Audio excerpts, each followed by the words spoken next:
All right, holiday season also brings on a whole ton of stress. Oh. Aside from your family stress, which I think we all get during the holidays. Yeah. 6 little things that can stress you out over the holidays. Okay, what are they? All right, family aside. Multiple party invitations for the same day. Ooh, yeah, that's tough When you're because in demand. you almost have to choose a priority, and then even worse, you have to give an excuse for the parties that you're not going to, and you almost feel obligated to Yeah. say something other than, I got a better party to go to. Yeah. Sorry, Johnny, my other friend wants me. Yeah. Yeah. Hosting a party, you're planning an event. Oh, yeah, that's tough. That's tough. But in that case, it's almost the other side of the spectrum. You almost want people to call you and say, hey, I can't make it. I'm going to another party, because then you don't have as many mouths to Right. feed and not as much to clean up after. Holiday chores, especially gift shopping.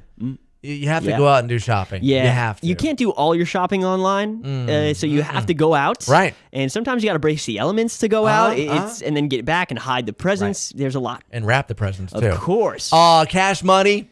Cash money. Christmas is not free. No. You got to spend some money on this. Yeah, you do. Do you have money for this? Checking your budget is sometimes very, very stressful. Troy's favorite, lots and lots of drinking. Oh, what do you mean? How is that stressful? Oh, Troy's drunk again. Grandma. Yeah, Grandma, Oh, leave me yeah. alone. And lastly, not getting enough time for yourself. Okay. Because you're so busy with parties and planning parties and going out and drinking And then even- seeing people and shopping, it's Even when you worse. do have time to yourself, you find that you're occupying your time planning or even worse, stressing over stuff. And it feels like you're always stressed. More info on these 6 little things that stress you out over the holidays besides your family right now. Yes FM, Facebook, Twitter, and yesfm.com.